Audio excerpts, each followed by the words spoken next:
Hello guys, welcome to Joseph IT, your technology entertainer. Today in this tutorial of Joseph IT, I'm going to show you how to change the Wi-Fi password of Dlink router easily.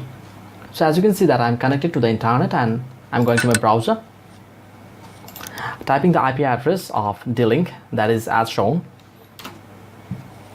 and okay, I'm there.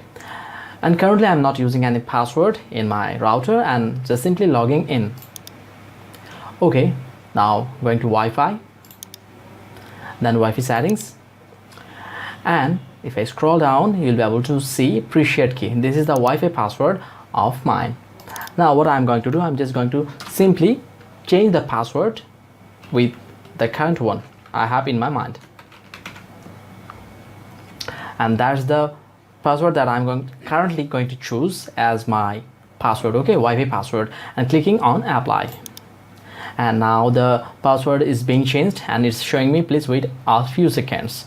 Okay, now the password will be changed and all the connections that you had with this password will be forgotten. Okay, and by this simple way you can change the Wi-Fi password of your Dlink router easily without any hassle. And lastly, if you really found this video useful, then please don't forget to like the video, share experience on the comment box, and subscribe to this channel of Joseph IT.